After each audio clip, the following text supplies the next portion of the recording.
नमस्ते, मैं हूं doctor Suresh. Teacher education simplified channel में आपका स्वागत है।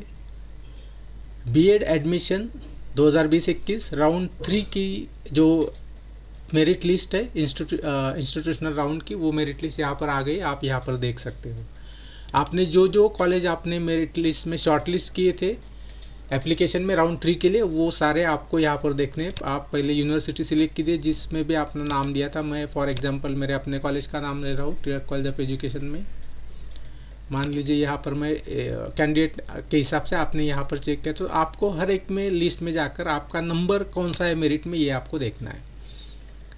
तो यहाँ पर आप देख सकते हैं यहाँ पर कितने कैंडिडेट हैं। इतने सारे कैंडिडेट ने इस कॉलेज में एप्लीकेशन किया था, 74। अब आपको कागज़ और पेन लेकर आपको बैठना है और लिखना है कि तिलक कॉलेज में या जो भी कॉलेज में आपने एडमिशन लिया उसमें आपका सीरियल नंबर क्या है। मान लीजिए आपका सीरियल नंबर यहाँ पर 50 है, 50। ये आपने लिख लिया। इसके बाद आपको क्या करना है, इसी तरह से हर एक कॉलेज का अलॉटमेंट राउंड चेक करना है। अब इस एग्जांपल को लेते हैं, आपने लिख लिया, आपका नंबर 50 है। अब आपको देखना है कि अब आपको ये कैसे पता चलेगा कि आपका एडमिशन इस कॉलेज में कंफर्म है या नहीं है। तो आप वेबसाइट, ये दूसरी टैब मैंने ओपन करके रखी। आपको यहाँ पर जाकर देखना है कि राउंड 2 के बाद कितने सीट्स वैकेंट है। इसके लिए जो 22 फरवरी की जो कॉलेज वाइड अलॉटमेंट और फील्ड सीट वैकेंसी डिटेल है, ये आपको क्लिक करनी है। यहाँ पर आपको उस कॉलेज के बारे में सर्च करना है जिस कॉलेज में आपने शॉर्ट लिस्ट किया था। ऐसे हर एक कॉलेज के बारे में आपको देखना है। यहाँ से आपको ये पता चलेगा कि इस कॉलेज में राउंड 2 के बाद कितने सीट वैकेंट है, और जितने सीट वैकेंट है वो मेरिट के हिसाब से भरने हैं। ये आगे तिलक कॉलेज एजुकेशन का नाम यहाँ पर आ गया है। यहाँ पर आपको ये देखना है कि यहाँ पर कितने सीट वैकेंट है। ये जो लास्ट राउंड है, लास्ट यहाँ पे जो कॉलम है, यहाँ पे लिखा है कितने सीट वैकेंट है। मान लीजिए तिलक कॉलेज ऑफ एजुकेशन में यहाँ पे 23 दिखा रहा है, 23 सीट दिखा रहा है, तो ये 23 सीट वैकेंट है। आपको फिर से एक बार आपके लिस्ट में आना है, एडमिशन के लिस्ट में, और आपने जो लिख के रखा है कि आपका मेरिट नंबर कौन सा है। अब यहाँ पर 23 सीट वैकेंट है, इसका मतलब जो इस लिस्ट में जो पहले 23 कैंडिडेट है उनका एडमिशन कंफर्म हो जाएगा। वो कॉलेज में जाए और कॉलेज में ओरिजिनल डॉक्यूमेंट के साथ जाए, कंफर्म करवाए। उनके अगर एडमिशन कंफर्म हो जाती है तो उनको यहाँ पर एडमिशन मिल जाएगा। इसका मतलब यही है कि जो ये मेरिट लिस्ट आई है ये फाइनल है, मतलब इसी ये मेरिट नंबर के हिसाब से आई है। जिस कॉलेज में जितने सीट्स वैकेंट है उन कैंडिडेट को पहले उतने सीट मिल जाएंगे। अगर किसी वजह से ये जो पहले वाले कैंडिडेट है आपके ऊपर जिनका मेरिट है, अगर वो नहीं लेते तो फिर आगे का नंबर आएगा उनको, जिनको ये मौका पहले मिलेगा। जैसे कि हमने देखा 23 कैंडिडेट है मान लीजिए तिलक कॉलेज ऑफ एजुकेशन में, तो 23 कैंडिडेट अगर मान लीजिए बात ऊपर के 2 एडमिशन अगर कैंडिडेट नहीं लेते तो उनकी जो सीट है ये आगे जो 24-25 है उनको ये एडमिशन मिलेगा। तो ये एग्जाम्पल के तौर पर है, क्योंकि लिस्ट में कोई इस तरह से कंफर्म एडमिशन या फिर वेटिंग लिस्ट इस तरह से कुछ दिया नहीं है। लेकिन आपको ये गेस कैसे करना है, आपको हर एक कॉलेज का यहाँ पे सर्च, आपका नंबर लिख लेना है कि आपका मेरिट नंबर कौन सा आया है उस लिस्ट में हर एक कॉलेज के। इसके लिए आपको हर एक कॉलेज सर्च करना होगा। जैसे कि आपने ये सर्च कर लिया, इसके बाद आप दूसरा कोई भी कॉलेज सर्च कर सकते हो। इस तरह से आपको कोई भी हर एक कॉलेज में जहाँ जहाँ आपने एप्लीकेशन किया था आपको सर्च ये करना है कि आपका मेरिट नंबर कौन सा है। फिर यहाँ पर आइए, ये लिस्ट दिखिए, यहाँ पर देखिए कि आपका कि कितने सीट्स यहाँ पर वैकेंट है। ये पूरे मीडियम वाइज सीट अवेलेबल है। आप देखिए कितने सीट वैकेंट है। और मान लीजिए अगर कोई भी है, जैसे कि एग्जांपल लिया 23, अगर 23 तो टॉप 23 को एडमिशन मिल जाएगा इसी राउंड में। इसके लिए कोई भी अलग प्रोसेस नहीं है। राउंड 3 में जो ये जो अलॉटमेंट की सीट जो लिस्ट आई है यही लिस्ट फाइनल है। इसके बाद कहीं पे भी कोई भी फॉर्म ऑनलाइन या ऑफलाइन नहीं भरना है। आपका अगर कंफर्म सीट जितने बचे हैं उसके अंदर आपका अगर नंबर आता है तो आपको सीधे कॉलेज में जाकर आपको ओरिजिनल डॉक्यूमेंट के साथ जाना है, और वहाँ पे जैसे ही कॉलेज में आप जाएंगे तो आपका मेरिट में जितने सीट वैकेंट है उसके अंदर अगर आपका नंबर है तो आप कॉलेज के लॉगिन से फिर वहाँ से आपका एडमिशन लेटर निकाला जा सकता है। आपको वहाँ ऑनलाइन शायद 1000 रुपीज़ पे करने पड़ सकते हैं। तो राउंड 3 में जैसे कि मैंने कमेंट्स में देखा है, किसी ने कहा कि कॉलेज ने बोला एक फॉर्म भरने के लिए या फिर कॉलेज की वेबसाइट पे कुछ अलग आने वाला है। इस तरह से कोई प्रोसेस यहाँ पर नहीं है। ये जो अलॉटमेंट की जो वैकेंसी की लिस्ट दी गई है, अगर हम यहाँ पे शेड्यूल पे आए और अगर ये देखें कि जो राउंड 3 के लिए जो है जो नोटिस यहाँ पर दी गई है 22 फरवरी को, अगर हम वो देखते हैं तो यहाँ क्लियर लिखा है राउंड जो इंस्टीट्यूशनल राउंड है उसके लिए ये जो रजिस्टर कॉलेजेस का जो भी आपने अटेंड किया ये मेरिट लिस्ट जनरेट हो गई है और ये ऑनलाइन हो गई। ये मेरिट लिस्ट इसी गवर्नमेंट की वेबसाइट की तरफ से आई है, ये कॉलेज ने जनरेट नहीं की है। ये मेरिट लिस्ट वहाँ पे डिस्प्ले की जाएगी नोटिस बोर्ड के ऊपर और वहाँ पर ये भी लिखा होगा कि उस कॉलेज में कितने सीट अवेलेबल है।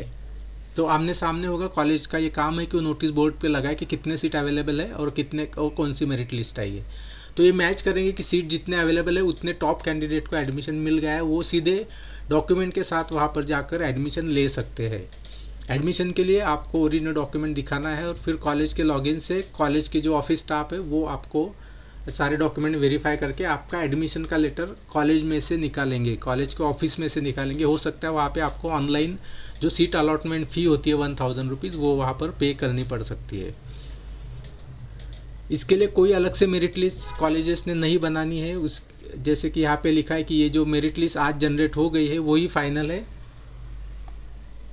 और फिर आपका अगर नंबर लग गया है कंफर्म सीट में तो आपको कॉलेज में जाकर एडमिशन करवाना है। और ये स्ट्रिक्टली जैसे कि लिखा है कि स्ट्रिक्टली मेरिट के बेस पर ही है, ये कोई मैनेजमेंट कोटा नहीं है, ना ही ये तो कोई अलग तरह का किसी तरह का कोई अलग रिजर्व सीट होते हैं। जो लिस्ट यहाँ पर आपको मिलने वाली है कॉलेज वाइज यही लिस्ट फाइनल है, इसी के हिसाब से कॉलेज ने एडमिशन करने हैं। सिर्फ वहाँ पर आपको ये करना है कि आपको आपके डॉक्यूमेंट वेरीफाई करके कॉलेज लॉगिन से provisional admission letter office staff करवाएगा, आप नहीं करवाएंगे क्योंकि कॉलेज लॉगिन का बात है। कॉलेज लॉगिन में से ऑफिस स्टाफ ये लेटर यहाँ पर जनरेट करेंगे अगर आपके डॉक्यूमेंट अप्रूव हो जाते हैं तो। यहाँ पे सिर्फ ये जो कन्फ्यूजन है फिर से एक बार मैं करवा देता हूँ कि आपको कैसे पता चलेगा आपका सीट कंफर्म है या नहीं है। तो आपको बेसिकली आपका नंबर देखिए, जिस कॉलेज में आपने नाम दिया था उस कॉलेज में आप विजिट कीजिए पर्सनली। ये पहले आप जान लीजिए, ये आपका मेरिट लिस्ट का नंबर आप लिख लीजिए हर एक कॉलेज का, और हर कॉलेज का आप ये देख लीजिए कि कितने सीट वहाँ पर वैकेंट है, जो आपको पता चलेगा। ये जो 22 फरवरी का कॉलेज वाइड अलॉटमेंट है, यहाँ पे आपको पता चलेगा कौन से कॉलेज में कितने सीट वैकेंट है और आपका नंबर कितना है। ये जानने के बाद कॉलेज में जाइए और आपको एडमिशन करवाना है। ओरिजिनल डॉक्यूमेंट के साथ आइए, कॉलेज ओरिजिनल डॉक्यूमेंट वहाँ पे वेरीफाई हो गया और आपका एडमिशन हो जाएगा। इसके अलावा आपको कॉलेज का कोई भी फॉर्म भरने की ज़रूरत नहीं है, अलग से कॉलेज की कोई मेरिट लिस्ट डिस्प्ले नहीं होने वाली है। कॉलेज की जो मेरिट लिस्ट डिस्प्ले होने वाली वही है जो यहाँ पर है। ये जो लिस्ट दी गई है इसी के हिसाब से एडमिशन होने वाले हैं, क्योंकि ये मेरिट के बेसिस पर है। यही आपका मेरिट है, अलग से कोई एडमिशन के राउंड नहीं लगने वाली है। इसके अलावा इसके अलावा कोई एडमिशन मेरिट की लिस्ट लगने वाली नहीं, यही लिस्ट फाइनल है। इस लिस्ट में अगर आपका नंबर है और उतने सीट वैकेंट है तो वहाँ पे आपका एडमिशन हो जाना चाहिए। इसके अलावा कोई अलग से मेरिट लिस्ट जनरेट नहीं होने वाली है। जो मेरिट लिस्ट जनरेट हो गई है यही है जो इस वेबसाइट पर अवेलेबल है। तो कोई कन्फ्यूजन ना रखिए, आपको यही सिर्फ मैच करना है कि आपका जो मेरिट नंबर है उतने सीट्स वहाँ पर अवेलेबल है कि नहीं। उस कॉलेज में उतने सीट्स अवेलेबल होने चाहिए। जितने सीट्स अवेलेबल है उतने कैंडिडेट को एडमिशन कॉलेज की तरफ से करवा दिया जाएगा। अगर उसमें से ऊपर के कोई एडमिशन नहीं लेता है तो फिर वो जो सीट्स है वो अगले सीट मान लीजिए अगले राउंड के लिए अवेलेबल होंगे। जो लास्ट राउंड है वो शेड्यूल के हिसाब से अगर आप देखें तो इस राउंड के बाद आने वाले हैं। तो कमेंट में बहुत सारे सवाल इस तरह से पूछे गए कि अलग से मेरिट लिस्ट लगने वाली है क्या। अलग से मेरिट लिस्ट इसकी नहीं आती है, कॉलेज की अलग से मेरिट लिस्ट नहीं आती है। मेरिट लिस्ट वही आती है जो यहाँ पर आप चेक करेंगे, यही फाइनल मेरिट लिस्ट है। यहीं पर अगर आपका जो भी मेरिट नंबर हो याद रखिए और कॉलेज में जाके विजिट कीजिए। कॉलेज ने यही लिस्ट वहाँ पे डिस्प्ले की होनी चाहिए जो कि यहाँ पर वेबसाइट पे दी है, और वही मेरिट आपका कंफर्म है। वही इस राउंड के लिए आपका वही मेरिट नंबर फाइनल है। अगर इसके बावजूद भी किसी कॉलेज में अगर कुछ सीट बच जाते हैं तो उसके लिए आपको इस नोटिस को देख लेना चाहिए आगे के डेट्स के लिए। मान लीजिए अगर इस राउंड में भी कोई कैंडिडेट की एडमिशन नहीं लेता है तो सीट बच जाएंगे। उसके लिए एक बार फिर से आपको 7 और 8 मार्च को फिर से एक बार ऑनलाइन फॉर्म भरने हैं और 9 और 10 तारीख को फिर से एक बार उसी तरह से जनरेट लिस्ट हो जाएंगी जिस तरह से अब की बार हुई है। लेकिन मुझे ये लगता है कि शायद ही किसी कॉलेज में कोई 1-2 सीट बचे। तो अब आपको क्या करना है, जहाँ पे आपको कंफर्म सीट मिलता है वही आपको एडमिशन लेना चाहिए, ये मेरी सलाह है। अगर आप रिस्क लेना चाहते हो लास्ट राउंड के लिए तो आप ले सकते हो, लेकिन लास्ट राउंड में आपको इस कॉलेज में ही पता चल सकता है कि कितने एडमिशन वहाँ पर हो सकते हैं। वो भी एक गेस बताएंगे, वो भी कंफर्म नहीं बता सकते। 5 तारीख को ही पता चलेगा कि कितने स्टूडेंट ने एडमिशन लिया है या नहीं लिया है।